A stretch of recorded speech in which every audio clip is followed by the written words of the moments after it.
धन धन सतगुरु तेरा ही आसरा। सतगुरु जी की प्यारी साध संगत जी, आज हम एक नया करिश्मा सुनेंगे जिसमें दातार जी ने सन 1971 के भारत पाक युद्ध में शहीद हुए सैनिकों को अपनी अपार कृपा द्वारा भवसागर से कैसे पार कर दिया। तो आइए सुनते हैं। धन धन सतगुरु तेरा ही आसरा। सन 1971 में जब भारत पाक युद्ध चल रहा था तो उस दौरान एक सत्संग में वाली दो जहान परम पिताजी ने अपने पवित्र मुख से वचन फरमाया।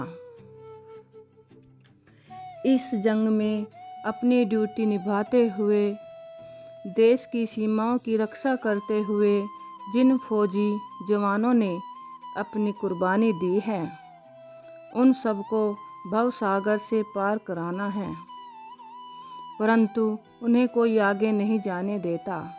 इसीलिए सारी संगत अंतर्ध्यान होकर 5 मिनट के लिए नाम का सिमरन करो, मालिक के आगे अरदास करो ताकि वे बेचारे संसार सागर से पार हो जाएं।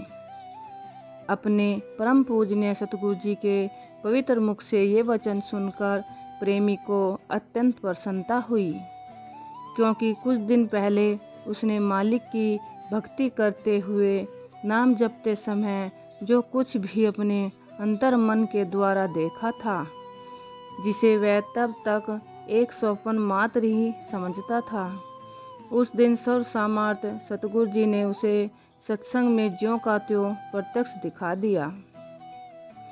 प्रेमी कहता है कि कुछ दिन पहले जब वह रोजाना की तरह मालिक के भजन में बैठा तो थोड़ी देर में ही उसका ध्यान टिक गया। उसने देखा कि परम पिता शहंशाहों के शहंशाह कुल मालिक जी अपने नूरी स्वरूप में एक बहुत ऊंचे स्टेज पर विराजमान हैं। हजारों की संख्या में संगत चुपचाप अपने मालिक के दर्शन कर रही है।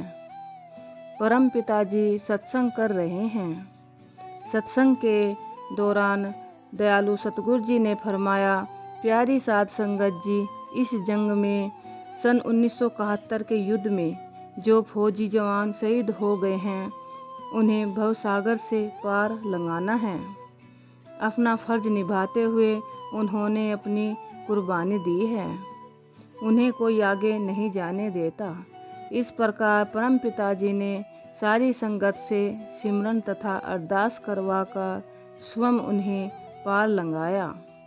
यह दृश्य प्रेमी ने प्रत्यक्ष अपनी आंखों से देखा था।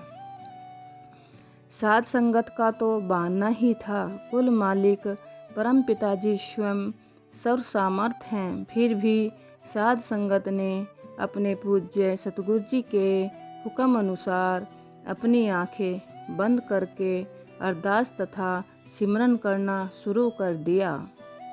5 मिनट पूरे होने पर कृपा निधान सर्वशक्तिमान दातार जी ने फरमाया, भाई तुम्हारी अरदास बेपरवाह मस्ताना जी ने स्वीकार कर ली है और उन्हें भवसागर से पार कर दिया है।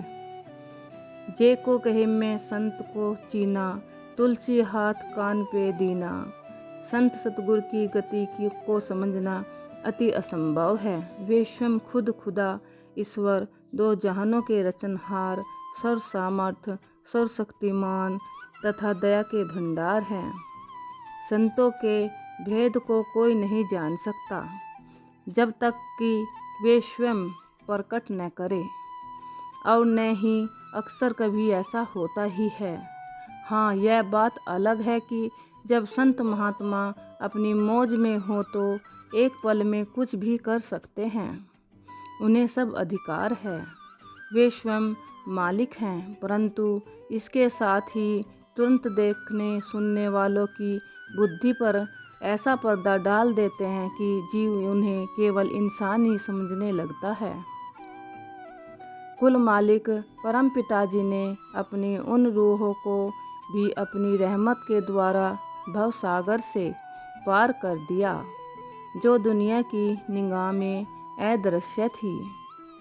पूर्ण संत महात्माओं के लिए तो ये बहुत मामूली बातें हैं, परंतु वे अपनी रहमतों को केवल अधिकारी जीवों पर प्रत्यक्ष करते हैं।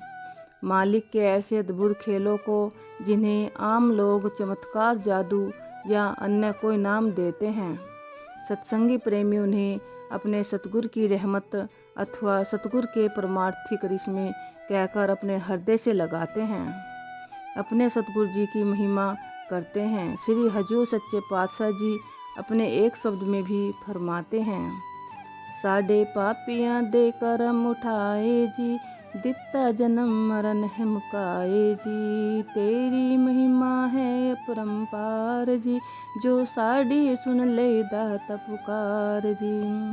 सतगुरु साह सतनाम जी दातार जी, साड़ी सुन ले दाता पुकार जी। धन धन सतगुरु तेरा ही आसरा।